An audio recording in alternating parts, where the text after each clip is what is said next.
আমি সাধাৰণতে যি ধৰণে পাৰো বাজেটৰ ওপৰত ভিত্তি কৰি প্ৰত্যেক সমষ্টিতে লোক নিৰ্মাণ বিভাগৰ পৰা বিভিন্ন পুঁজি আবণ্টন কৰা হয় আৰু ইম্পৰ্টেন্ট ৰাস্তা থাকিলে অসম মালা আদি আঁচনিৰ অধীনতো আমি কৰিবৰ বাবে চেষ্টা কৰোঁ।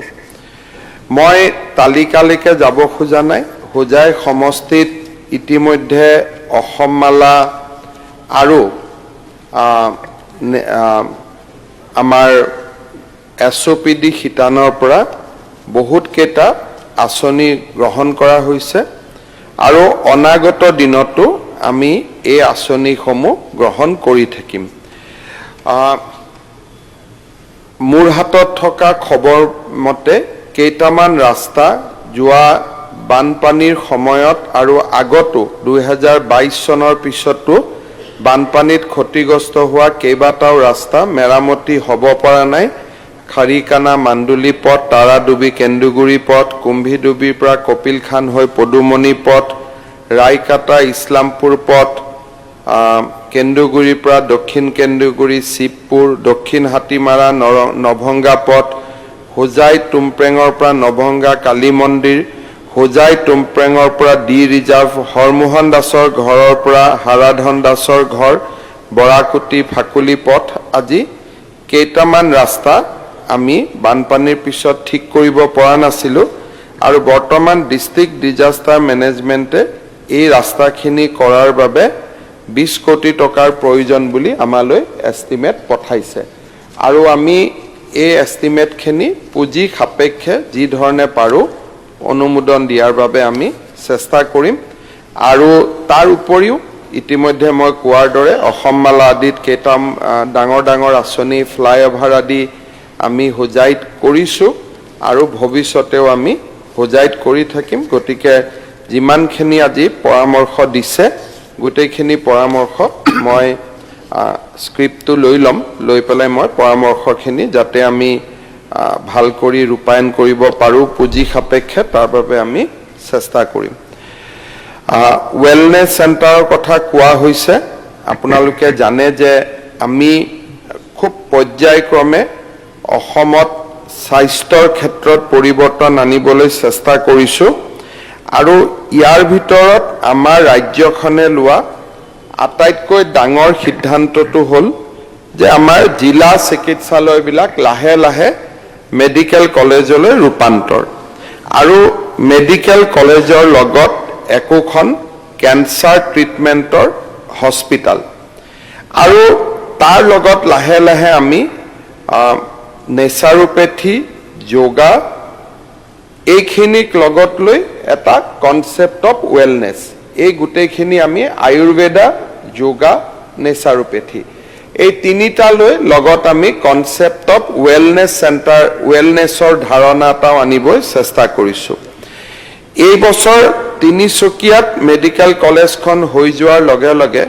অসমত 13খন মেডিকেল কলেজ বৰ্তমান কাৰ্যক্ষম হ'ল। অহা বছৰ আমাৰ গুৱাহাটী মহানগৰীত দ্বিতীয়খন medical college Pragjyotish medical college আমি আৰম্ভ কৰিম আৰু তাৰ পিছৰ বছৰ অৰ্থাৎ 26 চনত বঙাইগাঁও, চৰাইদেউ, বিশ্বনাথ চাৰিআলি এনেকৈ আমি 23খন মেডিকেল কলেজ অহা 2 বছৰ 3 বছৰৰ ভিতৰত আমি পাবৰ কাৰণে সক্ষম হ'ল। এতিয়া এইখিনি হোৱাৰ পিছত আমি নেক্সট ফেজত 5খন মেডিকেল কলেজৰ বাবে আৰু চিন্তা চৰ্চা কৰিছোঁ, কিন্তু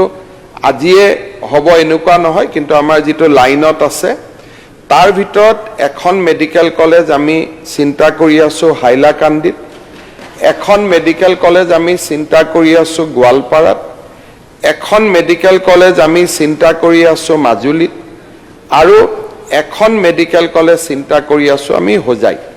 কাৰণ হোজাইত আমাৰ বহুত ডাঙৰ পপুলেশ্যন আছে আৰু 5খন মেডিকেল কলেজ আমি চিন্তা কৰি আছোঁ হাফলঙত।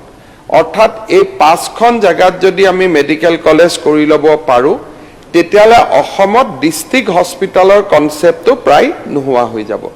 আৰু এই মেডিকেল কলেজখিনি হোৱাৰ লগত কাষত যদি আমি কেঞ্চাৰ হস্পিটেলখন বনাব পাৰোঁ আৰু যোগা আয়ুৰ্বেদা আৰু নেচাৰোপেথি দি আমি এটা ৱেলনেছৰ কনচেপ্টটো লগত আনিব পাৰোঁ তেতিয়াহ'লে আমি এটা হলিষ্টিক হেল্থ কেয়াৰৰ ফালে ৰাজ্যখনক লৈ যাব পাৰিম মই আমাৰ সদস্যগৰাকীক আহ্বান জনাম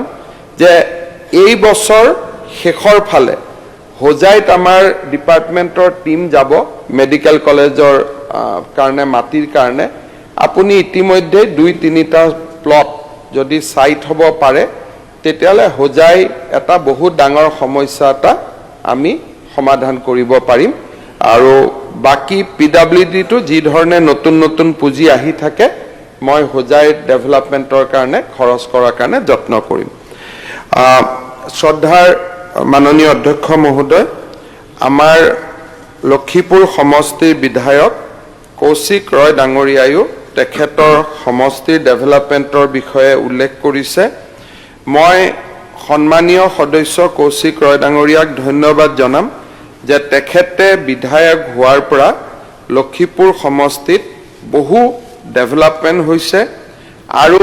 অনাগত দিনতো আৰু বহুত বিলাক কাম পেন্ডিং হৈ আছে আৰু সেই হিচাপত মই আশা কৰোঁ যে আমাৰ বহুখিনি আঁচনিও আমি হাতত ল'ব পাৰিম এটা সমষ্টিৰ ডেভেলপমেন্টৰ কাৰণে নিৰন্তৰ কাম কৰিবৰ কাৰণে মিনিমাম 10-15 বছৰৰ প্ৰয়োজন হয় 5 বছৰত যিমানখিনি কৰিব খোজা যায় যিমান আমি ওৱান ডে T20 খেলিব খোজো চৰকাৰী ব্যৱস্থাত সিমান নহয় গতিকে যিমানখিনি আমি পাৰিম সিমানখিনি আমি 5 বছৰত কৰিম আৰু মই আশা কৰিছো কৌশিক ৰয় অহাবাৰো লক্ষীপুৰৰ পৰা এমএলএ হৈ আহিব তেতিয়া আৰু তেওঁ আৰু কাম কৰিব পাৰিব কিন্তু বৰ্তমান যিখিনি তেখেতে কৈছে যে জিৰিঘাটৰ মিনি প্ৰাইমেৰী হেল্থ সেন্টাৰ তাৰ পিছত জয়শ্ৰী চাহ বাগিচাখনৰ যিটো কথা কৈছে মই জুৱা পৰহি দিনাখন সদনত আৰম্ভণিৰ দিনাখন বক্তব্যত কৈছো যে প্ৰধানমন্ত্ৰী ডাঙৰীয়াই আমাক 1000 কোটি টকাৰ 700 কোটি টকা দিছে চাহ শ্ৰমিকৰ কল্যাণৰ বাবে আৰু ইয়াৰ মেজৰিটি টকা আমি হেল্থ এডুকেশ্যনত আমি খৰচ কৰিম আৰু স্কিল ডেভেলপমেন্টত খৰচ কৰিম আমাৰ তিনিটা আমি ফোকাস এৰিয়া কৰি লৈছো যে এটা হল বাগিচাৰ হেল্থ দ্বিতীয় হল বাগিচাৰ শিক্ষা তৃতীয় হল বাগিচাত স্কিল ডেভেলপমেন্ট এই তিনিটা আমি ফোকাস কৰি লৈছো জয়শ্ৰী যিখন বেসিক্যালি আমাৰ লাবাক টি ষ্টেটৰ বা বিপি কেডিয়া কেন্দ্ৰীয় চিকিৎসালয় এই চিকিৎসালয়খনৰ যেটো কন্ট্ৰিবিউশন হেতু আমি জানো বৰ্তমানো তাত 3জন ডক্টৰ আছে কিন্তু এসময়ত আৰু ভাল সুবিধা দিছিল এতিয়া সুবিধা বিলাক অলপ কমিছে আমি এই হস্পিটালখনো ষ্ট্ৰেংথেন কৰাৰ বাবে আমি চেষ্টা কৰিম আৰু হেল্থ ডিপাৰ্টমেন্টটো যিবিলাক আঁচনি আহি থাকিব সেই আঁচনিবিলাক লক্ষীপুৰলৈকে যিমান পাৰো আমি সহায় কৰাৰ বাবে চেষ্টা কৰিম মই স্পিচটো লৈ লম লৈ পেলাই তাত যিখিনি হৰিনগৰৰ কথা উল্লেখ কৰা হৈছে বা আন যিখিনি গোটেই কথাখিনি উল্লেখ কৰা আছে গোটেইখিনিৰ ওপৰত ভিত্তি কৰি যি ধৰণে পাৰো আমি হেল্থৰ লক্ষীপুৰ সমষ্টিত হেল্থৰ ডেভেলপমেন্টৰ কাৰণে আমি কাম কৰিম ধন্যবাদ অনাৰেবল এডুকেশ্যন মিনিষ্টাৰ